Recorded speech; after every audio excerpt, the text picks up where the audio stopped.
Welcome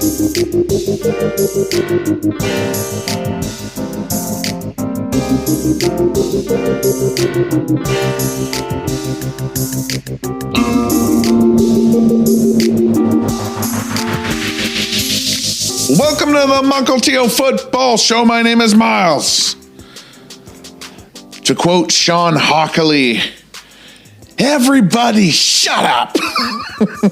It's time to talk about the Saturday divisional games in which both the number one seeds advance to the championship round. Kansas City Chiefs, Philadelphia Eagles defeat the Jacksonville Jaguars and New York Giants respectively. Let's start with the Chiefs. Trevor Lawrence for the Jaguars, 41-0 on Saturdays. I love that. Like, we're going back to high school to get that stat. Like, this is a stupid stat. He doesn't lose on Saturdays. Like, well, in high school and in college, when he was playing the ACC competition, they had a number one overall NFL pick on their team. So it kind of makes sense that they didn't lose a lot on Saturdays. But he meets his match, the Kansas City Chiefs.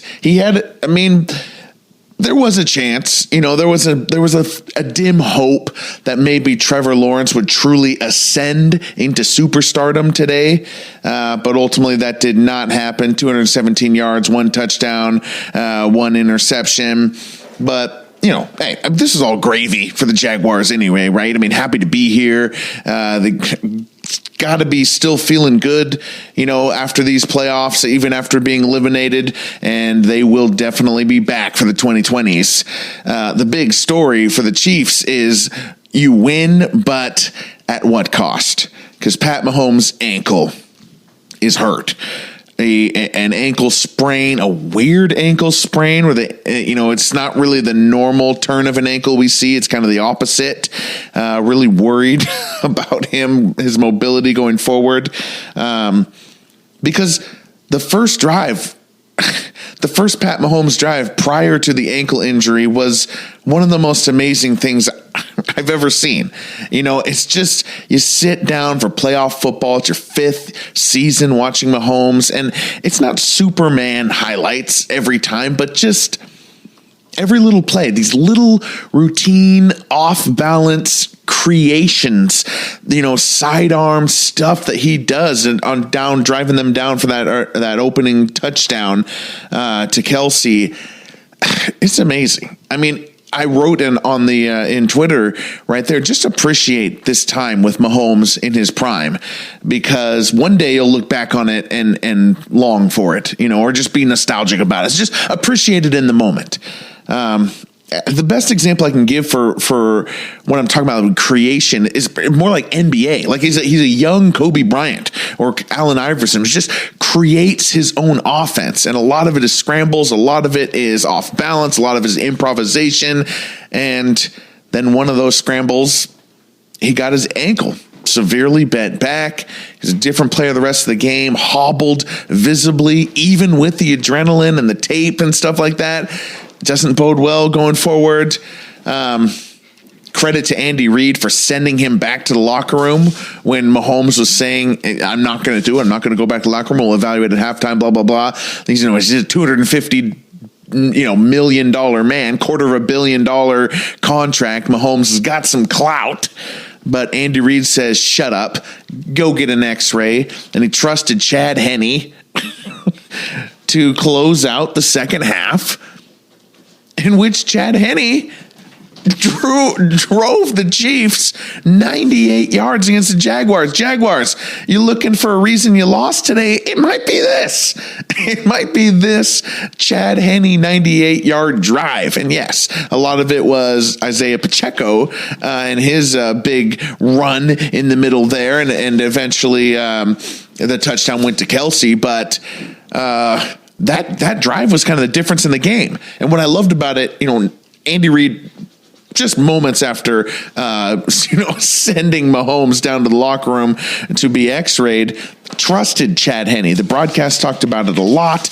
They said, hey, they trusted Chad Henne to pass the ball. They put a message out right from the 2-yard line where they gave the play call to Henne. I agree. I think that was a fabulous decision by Andy Reid, and it made total sense. And at the end of that drive, Travis Kelce scores his second touchdown of the day, his 14th career playoff touchdown, makes Travis Kelce 5th all time on the career playoff leaderboards. Goes up over John Stallworth, up over Marshawn Lynch, Terrell Davis, Ricky Waters, John Riggins, Marcus Allen. I think it's just like Jerry Rice and Emmitt Smith and Thurman Thomas left to cover there. I don't have to check that list again. I know Jerry Rice is at the top, of course, at the top of everything, but Kelce, man, awesome. Kelce was fantastic in this game. 14 catches for 98 yards. And just his understanding of where he needs to be, getting that first down marker, pretty cool. In the second half, Mahomes came back out. Pacheco continued to play a large role. Kadarius Toney played a large role. They were both really good. The Chiefs' defense stepped up. Chris Jones is on fire. This may be one of the hottest streaks of his career. They forced the turnovers when needed. I guess, again, the subdued tone is just about Mahomes. He was not cured at halftime. He had trouble getting back on some of the handoffs. Had some bad throws where he clearly was sensitive to putting weight on his ankle. He did leave one 70-yard touchdown drive in the mid-fourth, which was incredible. And we had a jump pass to Marcus Valdes-Scantling off his left foot. Just makes you roll your eyes at just how good this guy is. Appreciate your time with Mahomes, man. And I hope that this is just something that can go away. I don't know, though. It doesn't really seem like it. This is going to be a big deal going forward. So our farewell to the Jaguars. Trevor Lawrence, had the chances. I will say, Lawrence played good enough to stay in this game and to even win this game. In the second quarter, he had that perfect 60-yard pass downfield to Christian Kirk, which was just dropped. Even though Collinsworth maybe a little bit in the spirit of wide receiver brethren. Collinsworth loves to blame a quarterback because he himself was a wide receiver. He called it an overthrow. It wasn't. It was a perfect 60-yard game changer from Trevor Lawrence to Christian Kirk, who dropped it. There was also a big third down where Christian Kirk slipped a couple times and Lawrence put it in the right place, but it was just the slippage. It was a rough game for Christian Kirk, who had a fantastic wild card round, by the way. We're certainly not trying to besmirch him. Actually, the Jaguars' most realistic chance to win this game was after the Chiefs went up 10 in the third quarter. It's 20-10. Mahomes hasn't really gotten anything going yet. Jamal Agnew, a great kickoff return across the 50, tackled by Harrison Butker. Oh, everyone's mad. But hey, Trevor Lawrence has got him driving. They're almost into the red zone. Christian Kirk gets hurt, and they bring in Jamal Agnew, who was the very kickoff returner who got tackled by the kicker. Agnew, once he's playing with the actual big boys on defense and not special teams, he got hit, fumbled inside the 10, and the Chiefs recover. That was pretty much the game. I don't know. I don't know. This is maybe just a bitter old Miles take here, but special teams players making like great plays and celebrating like they're just as good as Justin Jefferson or Travis Kelce or AJ Brown. Like, get out of here. Okay. You did it on special teams. Give me a break. Talk to me when you're on offense, right? Okay. I don't know if anyone agrees with that. So Chiefs advance, and the Mahomes' ankle will be the story of the week.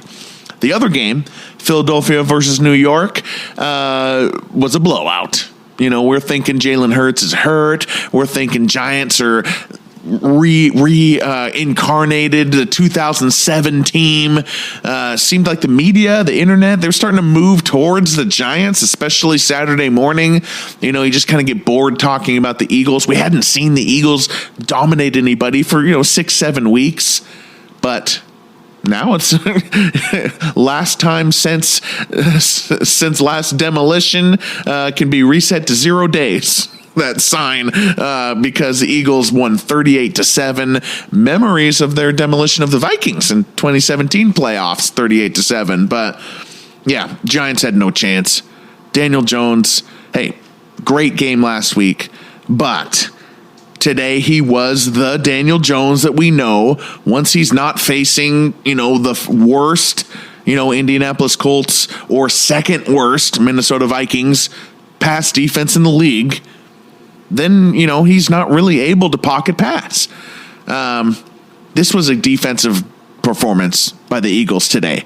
The greatest indication of that to me is that no, Eagles offensive players really had that great of stats.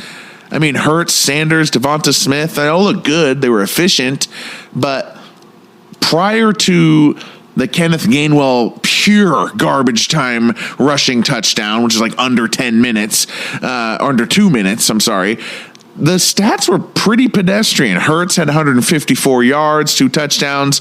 Sanders had 90 touchdowns. Gainwell had 71 or 90 yards. Sanders had 90 yards. Gainwell had 71 yards. Scott had 32 yards. Devonta Smith 61. Dallas Goedert 58. A.J. Brown only 22. Taken out after injury. Hopefully he's okay. I don't know. It was a perceived injury. I don't know what that was with A.J. Brown.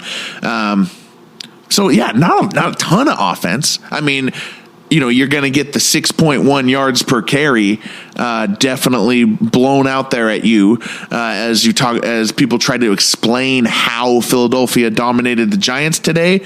But, it takes into account that big 39-yard run by Gainwell at the end, which was pointless. I don't know. I just think it was the Eagles' defense outclassing the Giants' offense. They just had no hope. Quarterbacks, running backs, receivers, offensive line, they were just beaten senseless by this rested Eagles defense, which is so good. The Giants did not lay an egg. This is what happened to them every time they played the Eagles this year. Saquon Barkley, where were you? Where was he? Where was Saquon Barkley? He ended with like 60, 70 yards, but even that was padded by a 40-yard run. That was, when the game was well out of hand. And on defense, of course, Thibodeau, Dexter Lawrence. We talked a lot about the defensive line. They were non-factor today because, who cares about your pass rush ability when you're giving up that much rush yards? Boston Scott, Kenneth Gainwell, Miles Sanders, Jalen Hurts. They just ran whenever they needed to for however long. Pretty impressive. Pretty impressive by the Eagles. Domination, party in Philadelphia tonight.